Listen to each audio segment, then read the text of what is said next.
thank you so much for being here. And Yes, you're so welcome, Sandhya. I'm so excited to be here. how did you get started? Tell us about your journey. Oh, thank you. So, my business, Creative Custom Writing, I've actually incorporated it in the last 2 years. And before I really got into being a copywriter, I was blogging. And that started in 2009. I did some travel blogging. And that really got me fired up about sharing my stories online because I was working during the day as an art installer at museums, and by night I was blogging, and I was just enjoying it so much. And because I was at the time working for a museum, they actually wanted me to come back because they were getting the Endeavour shuttle. In the United States, it's a really big deal because this shuttle has flown into outer space, and they wanted me to come back and work on that project at the museum. I was on leave at the time, so I decided to quit my job because I wanted to run my home-based writing business. And it was so much fun because I finally got to take all of the things that I learned about writing online and become a copywriter. And then that choice was really big for me because you have to make that decision to kind of cut your wings and go for it when you're already in a very comfortable job. So that was cool. And, I have to say with today's technology, it's been amazing. Like, for one, we're in 2 different countries talking right now, which is crazy. And then, just that opportunity to have with my family and everything, it's just been really amazing. Yeah, the rewards of this career, working freelance from your home, are unprecedented compared to day jobs, and it's really inspiring that you actually managed to do your full-time job and get started with writing part-time first. So a lot of our viewers are also going through that phase.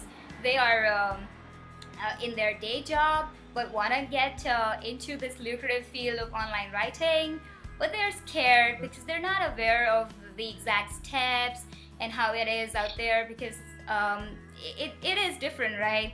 And going out there, just creating something out of a scratch, not knowing how to go about it. So I'm sure they're gonna get a lot of tips from us, and of course you're gonna share a lot of information on how you went about creating your company. So let's talk more about your company. Definitely, yeah. And I have to tell you, out of everything that I've done, this is the best decision of my life, just to start this business.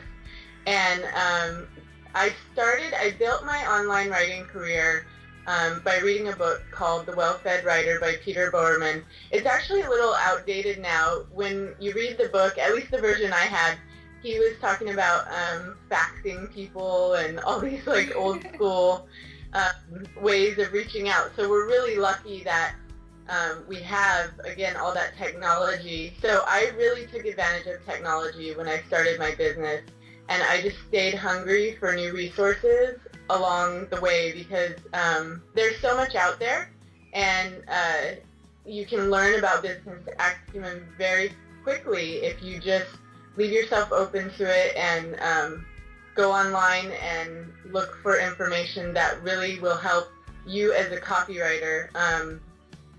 And so Peter Bowerman was a great book that I started with, and from there I basically became a marketing-aholic. I did work for a marketing company prior to being a blogger and prior to being a copywriter. So all those things definitely, we have a saying, all roads lead to Rome. And it's true. When you're learning all these things as you go, you'll end up taking your entire life experience and using that towards building your copywriting. That's a killer combination of copywriting and marketing, because you already had a background in marketing. Copywriting is all about marketing, but writing plus marketing is a great combination. Yeah, and it's so funny because people will quickly realize when they work with me that all of my copywriting is underpinned with a lot of marketing strategy. So after I read Peter Bowerman's book, I read at least 35 other business books this last year. For a year, it's ridiculous. And my secret to that is just getting audiobooks and listening to it at least 15 minutes a day. I listen to an audiobook. Wow. I don't want to say all business acumen. There might be some other things in there that, whatever I'm going through in my life at the time, but mainly they are business acumen books, and I'm really interested in learning more and staying up to date. And then it's so funny because the way that we met was through Marie Forleo's B-School. That's right. And yes, and that girl knows marketing. Oh, yeah. She's Yes. doing an awesome job with her organization. So I'm so glad we met there, and now here we are. Here we are. And we have loads of other plans, of course, of teaming up and collaborating on various other levels. So this is the fun of the online world and the opportunities it offers, and definitely for writers. Yes, yeah, exactly. So I love that part about it. And then I think the biggest mistake that I learned over the years of consuming all this information is it can feel like you're drinking out of a fire hose, and that can be a little overwhelming. So it's really important, I think, to start with your base of learning how to be clear on your target market and your ideal audience, and focusing what you're learning from different books to speak directly to them. So you want to make sure that those things all make sense so that you're not just feeling scattered and all over the place. Once you're clear on your audience, you can use it as a filter to figure out what kind of information you want to consume and how you want to use it for your own business. And that made a big difference for me to feel like I wasn't just being hit by a tidal wave of information. Do you have a specific timetable that you follow? A daily ritual, or do you write when creativity bell strikes you?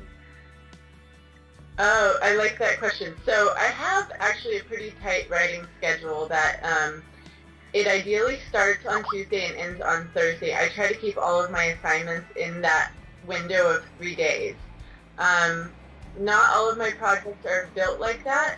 The ones that are built to be a little bit longer, then I will make sure that I account for that on my calendar, and I keep my load light on those weeks where I have to write the entire week, which means the client will get more focus from me and more of just my time, more of my one-on-one time. But if I have a bunch of a la carte, like really small projects, I try to keep them in those 3 days so that Monday and Friday I can use it to run the administrative side of my business, making sure all of my invoicing and everything is up to date. So the other thing I do is at the end of the week, every Friday, I write out my schedule for the next week in detail. I always have the larger monthly map of what I want to do, but every Friday I make sure that I know exactly what's going on the next week. That way, when Monday comes, I hit the ground running. I do not wait. I'm just ready to go. This is superb. Yeah, and I really try not to overload my days. It's hard when you want to get a lot done, but I want to feel accomplished. So sometimes I only schedule 2 writing assignments in one day. And the reason I do that is if I finish those and I start going to the 3rd, 4th, and 5th project, then I start to feel like a rock star because I did way more than I thought I was capable of. And then, and it makes a big difference to your mindset because you get excited about everything, and that's really important. And I think one of the other big things that I do when I am working on a project that needs 100% of my focus, then I turn off everything that beeps or buzzes. I just make sure that I don't have those distractions. So ladies, that's another tip coming from Sarah. Turn off anything that beeps or buzzes. It's awesome. Yeah. Let's talk about productivity, because I keep getting emails from writers wherein they want to know about maximizing productivity. And you have this approach, as you were talking to me a little short while back, about scheduling the beaches.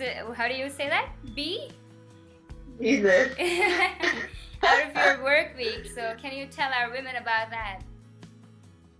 Yeah, so it's funny because we were talking about this, but Jesus is a very American term, and it's a word that is probably made up, but basically you have to really schedule your work week and know the details of what's coming.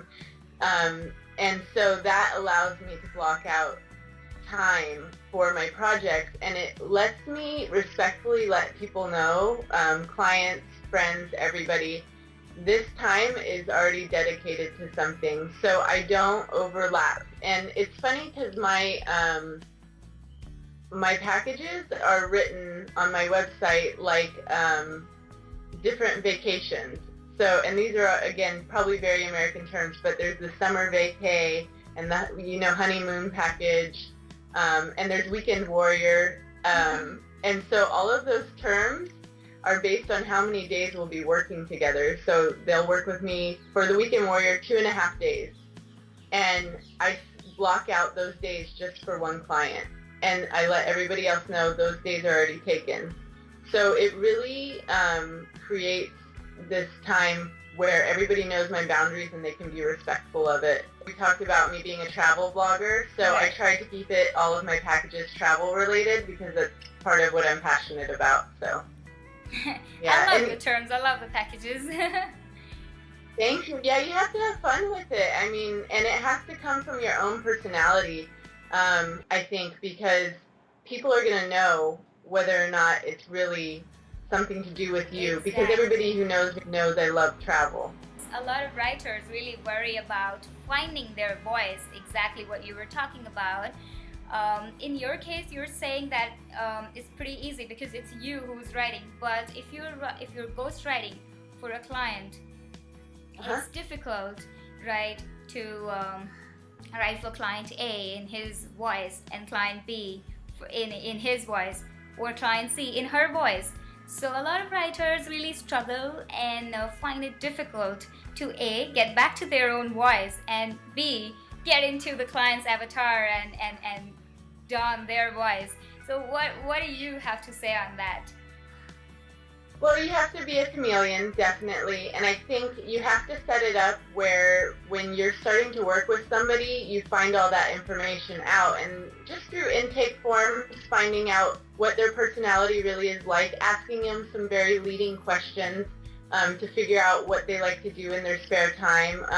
Some of those questions I might ask them is just to find out what they're into. What's your favorite way to sweat?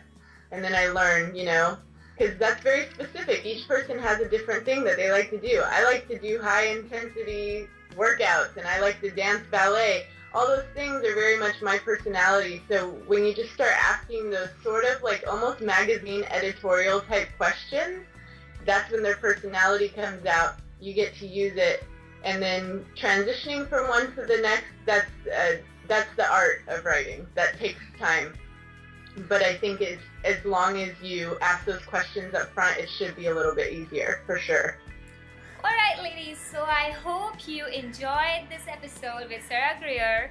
Sarah, I love the episode, and thank you so much for coming over and sharing insightful pointers with me and with all the viewers. It has been great having you here. Had loads of fun. You're so welcome. Thank you.